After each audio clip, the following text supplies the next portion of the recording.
शांति। आज 2 अक्टूबर 2025 की बाबा की साकार मुरली है। मुरली के महावाक्य है, मीठे बच्चे, सबसे मीठा अक्षर बाबा है।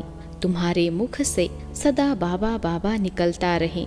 सबको शिव बाबा का परिचय देते रहो। प्रश्न है, सतयुग में कोई मनुष्य तो क्या जानवर भी रोगी नहीं होते हैं? क्यों? उत्तर, क्योंकि संगम युग पर बाबा सभी आत्माओं का और बेहद सृष्टि का ऐसा ऑपरेशन कर देते हैं जो रोग का नाम निशान ही नहीं रहता। बाप है अविनाशी सर्जन। अभी जो सारी सृष्टि रोगी है, इस सृष्टि में फिर दुख का नाम निशान नहीं होगा। यहाँ के दुखों से बचने के लिए बहुत बहुत बहादुर बनना है। गीत है, तुम्हें पाके हमने। ओम शांति। डबल भी कह सकते हैं, डबल ओम शांति। आत्मा अपना परिचय दे रही है। मैं आत्मा शांत स्वरूप हूँ। हमारा निवास स्थान शांति धाम में है और बाबा की हम सब संतान हैं। सब आत्माएं ओम कहती हैं। वहाँ हम सब भाई भाई हैं। फिर यहाँ भाई बहन बनते हैं। अब भाई बहन से नाता शुरू होता है। बाप समझाते हैं, हमारे सब बच्चे हैं। ब्रह्मा की भी तुम संतान हो, इसलिए भाई बहन ठहरे। तुम्हारा और कोई संबंध नहीं। प्रजापिता की संतान ब्रह्मा कुमार कुमारी हैं। पुरानी दुनिया को चेंज करने इस समय ही आते हैं। बाप ब्रह्मा द्वारा ही फिर नई सृष्टि रचते हैं। ब्रह्मा से भी संबंध है ना। युक्ति भी कितनी अच्छी है। सब ब्रह्मा कुमार कुमारी हैं। अपने को आत्मा समझ बाप को याद करना है और अपने को भाई बहन समझना है। क्रिमिनल आय नहीं रहनी चाहिए। यहाँ तो कुमार कुमारी जैसे बड़े बड़े होते जाते हैं तो आंखें क्रिमिनल बनती जाती हैं। फिर क्रिमिनल एक्ट कर लेते हैं। क्रिमिनल एक्ट होती है रावण राज्य में। सतयुग में क्रिमिनल एक्ट होती नहीं। क्रिमिनल अक्षर ही नहीं होता। यहाँ तो क्रिमिनल एक्ट बहुत हैं। उनके लिए फिर कोर्ट आदि भी हैं। वहाँ कोर्ट आदि होती नहीं। वंडर है ना, न जेल न पुलिस न चोर आदि होते। यह सब है दुख की बातें जो यहाँ हो रही है। इसलिए बच्चों को समझाया गया है, यह तो खेल है सुख और दुख का, हार और जीत का। इनको भी तुम ही समझते हो। गाया हुआ है, माया से हारे हार है, माया पर जीत बाप आकर आधा कल्प के लिए पहनाते हैं। फिर आधा कल्प हारना पड़ता है। यह कोई नई बात नहीं।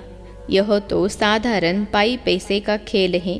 फिर तुम मुझे याद करते हो तो अपना राज्य भाग्य आधा कल्प के लिए लेते हो। रावण राज्य में मुझे भूल जाते हो। रावण दुश्मन है। उनको हर वर्ष भारतवासी ही जलाते हैं। जिस देश में बहुत भारतवासी होंगे वहाँ भी जलाते होंगे। कहेंगे यह भारतवासियों के धर्म का उत्सव है। दशहरा मनाते हैं तो बच्चों को समझाना है, वह तो हद की बात है। रावण राज्य तो अभी सारे विश्व पर है, सिर्फ लंका पर नहीं है। विश्व तो बहुत बड़ी है ना। बाप ने समझाया है, यह सृष्टि सारी सागर पर खड़ी है। मनुष्य कहते हैं नीचे एक बैल व गऊ है जिनके सिंग पर सृष्टि खड़ी है। फिर थक जाते हैं तो बदलते हैं। अब यह बात तो है नहीं। पृथ्वी तो पानी पर खड़ी है। चारों तरफ पानी ही पानी है। तो अभी सारी दुनिया में रावण राज्य है। फिर राम अथवा ईश्वरीय राज्य स्थापन करने बाप को आना पड़ता है। सिर्फ ईश्वर कहने से भी कह देते ईश्वर तो सर्वशक्तिमान है, सब कुछ कर सकते हैं। फालतू महिमा हो जाती है। इतना लव नहीं रहता। यहाँ ईश्वर को बाप कहा जाता है। बाबा कहने से वर्षा मिलने की बात हो जाती है। शिव बाबा कहते हैं हमेशा बाबा बाबा कहना चाहिए। ईश्वर व प्रभु आदि अक्षर भूल जाने चाहिए। बाबा ने कहा है माँ में कम याद करो। प्रदर्शनी आदि में भी जब समझाते हो तो घड़ी घड़ी शिव बाबा का परिचय दो। शिव बाबा एक ही ऊंचते ऊंच है जिसको गॉड फादर कहा जाता है। बाबा अक्षर सबसे मीठा है। शिव बाबा मुख से निकलता है। मुख तो मनुष्य का ही होगा। गौ का मुख थोड़े ही हो सकता। तुम हो शिव शक्तियाँ। तुम्हारे मुख कमल से ज्ञान अमृत निकलता है। तुम्हारा नाम बाला करने गौ मुख कह दिया है, गंगा के लिए ऐसे नहीं कहेंगे। मुख कमल से अमृत अभी निकलता है, ज्ञान अमृत पिया तो फिर विष भी नहीं पी सकते। अमृत पीने से तुम देवता बनते हो। अब मैं आया हूँ असुरों को देवता बनाने। तुम अभी देवी संप्रदाय बन रहे हो। संगम युग कब कैसे होता है यह भी किसको पता नहीं है। तुम जानते हो हम ब्रह्मा कुमार कुमारिया पुरुषोत्तम संगम युगी हैं। बाकी जो भी है सब कलयुगी हैं। तुम कितने थोड़े हो। झाड़ की भी नॉलेज तुमको है। झाड़ पहले छोटा होता है फिर वृद्धि को पाता है। कितनी इन्वेंशन निकालते हैं कि बच्चे पैदा कम कैसे हो, परंतु नर चाहत कुछ और भई कुछ औरों की ओर। सबकी मृत्यु तो होनी ही है। अभी फसल बहुत अच्छी होगी। आई बरसात कितना नुकसान कर देती है। नेचुरल कैलेमिटीज को तो कोई समझ न सके। कोई बात का ठिकाना थोड़े ही है। कहाँ फसल हो और बर्फ के ओले पड़ जाए तो कितना नुकसान हो पड़ता। बारिश न पड़ी तो भी नुकसान। इनको कुदरती आपदाएं कहा जाता है। यह तो ढेर होने वाली है। इनसे बचने के लिए बहुत बहादुर होना चाहिए। कोई का ऑपरेशन होता है तो कई वह देख नहीं सकते हैं, देखते ही अनकॉन्शियस हो जाते हैं। अभी इस सारी चीची सृष्टि का ऑपरेशन होना है। बाप कहते हैं मैं आकर सबका ऑपरेशन करता हूँ। सारी सृष्टि रोगी है। अविनाशी सर्जन भी बाप का नाम है। वह सारे विश्व का ऑपरेशन कर देंगे, जो फिर विश्व में रहने वालों को कभी दुख नहीं होगा। कितना बड़ा सर्जन है। आत्माओं का भी ऑपरेशन, बेहद सृष्टि का भी ऑपरेशन करने वाला है। वहाँ मनुष्य तो क्या जानवर भी रोगी नहीं होते हैं। बाप समझाते हैं मेरा और बच्चों का क्या पार्ट है। इसको कहते हैं रचना के आदि मध्य अंत का ज्ञान जो तुम ही ले रहे हो। बच्चों को पहले पहले तो यह खुशी होनी चाहिए। आज सत गुरुवार है, हमेशा सत बोलना चाहिए। व्यापार में भी कहते हैं ना, सत बोलो, ठगी की बात नहीं करो। फिर भी लोभ में आकर कुछ जास्ती दाम बताकर सौदा कर देंगे। सच तो कभी कोई बोलते नहीं, झूठी झूठ बोलते हैं। इसलिए सत को याद करते हैं। कहते हैं ना, सत नाम संग है। अभी तुम जानते हो बाबा जो सत्य है वही संग चलेंगे हम आत्माओं के। अभी सत के साथ तुम आत्माओं का संग हुआ है तो तुम ही साथ जाएंगे। तुम बच्चे जानते हो शिव बाबा आया हुआ है जिसको ट्रूथ कहा जाता है। वह हम आत्माओं को पवित्र बनाकर साथ ले जाएंगे एक ही बार। सतयुग में ऐसे नहीं कहते हैं कि राम राम का संग है या सतनाम संग है। नहीं, बाप कहते हैं अभी मैं तुम बच्चों के पास आया हूँ, नैनों पर बिठाए ले जाता हूँ। यह नैन नहीं, तीसरा नेत्र। तुम जानते हो इस समय बाप आए हैं, साथ ले जाएंगे। शंकर की बारात नहीं, यह शिव के बच्चों की बारात है। वह पतियों का पति भी है। कहते हैं तुम सब ब्राइड्स हो, मैं ब्राइड ग्रूम हूँ।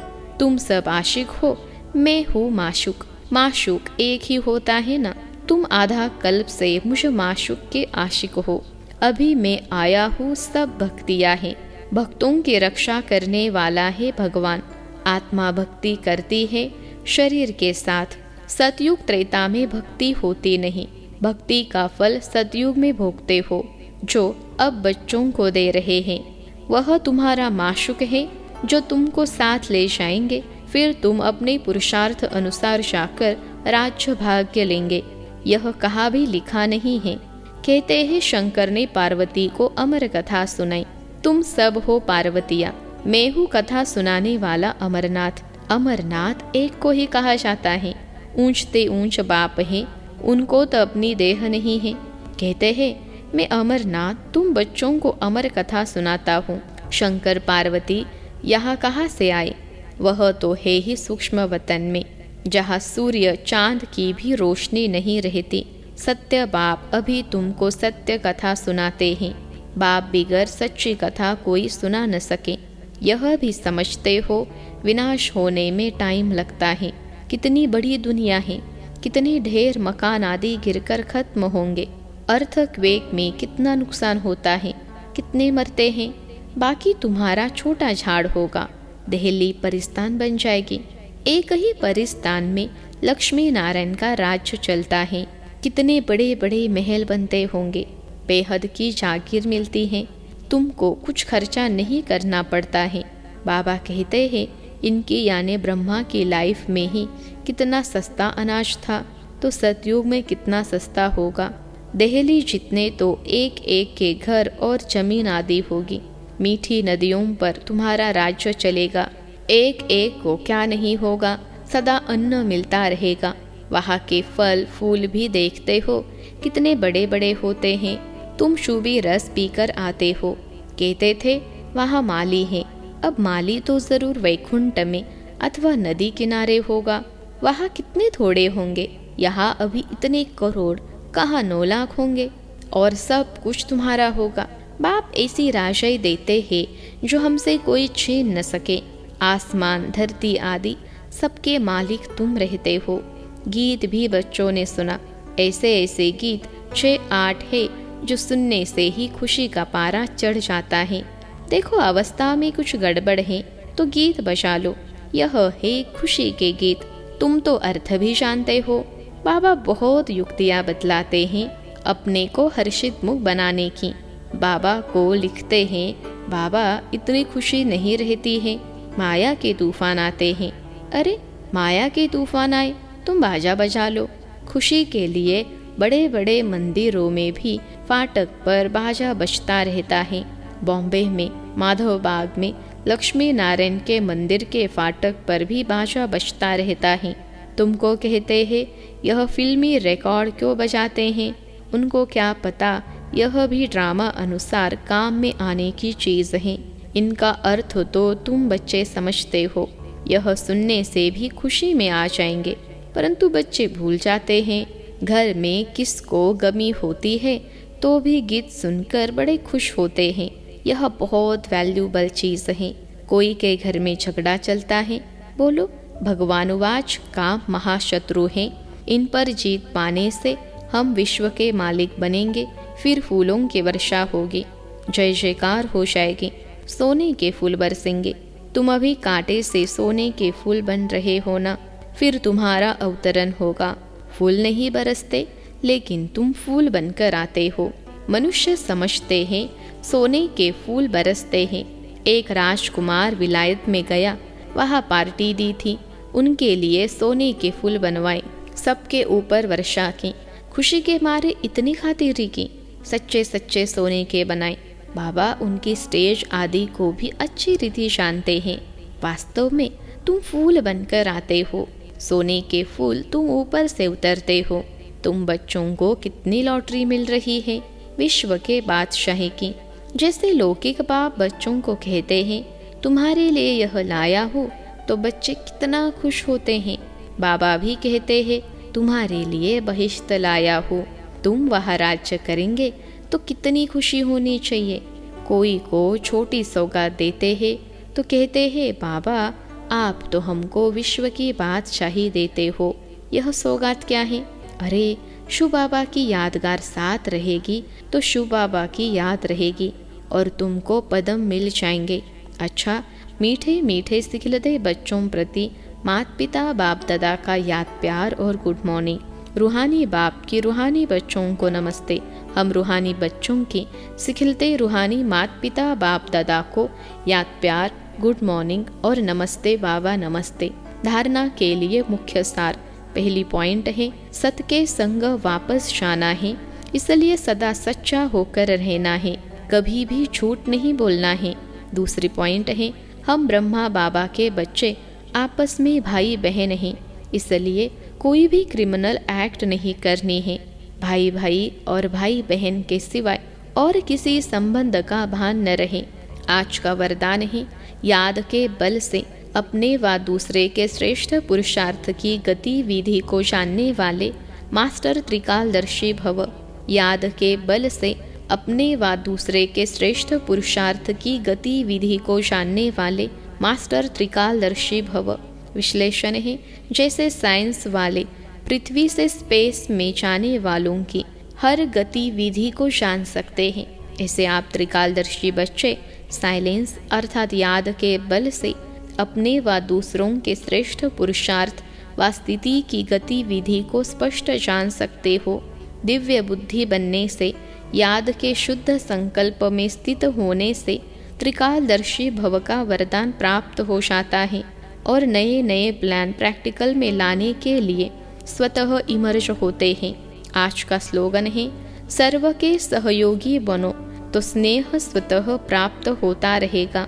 सर्व के सहयोगी बनो तो स्नेह स्वतः प्राप्त होता रहेगा। अव्यक्त इशारे स्वयं और सर्व के प्रति मनसा द्वारा योग की शक्तियों का प्रयोग करो। कोई भी यह नहीं कह सकता कि हमको तो सेवा का चांस नहीं है। कोई बोल नहीं सकते तो मनसा वायु मंडल से सुख की वृत्ति, सुखमय स्थिति से सेवा करो। तबीयत ठीक नहीं है तो घर बैठे भी सहयोगी बनो। सिर्फ मनसा में शुद्ध संकल्पों का स्टॉक जमा करो। शुभ भावनाओं से संपन्न बनो। अच्छा, ओम शांति।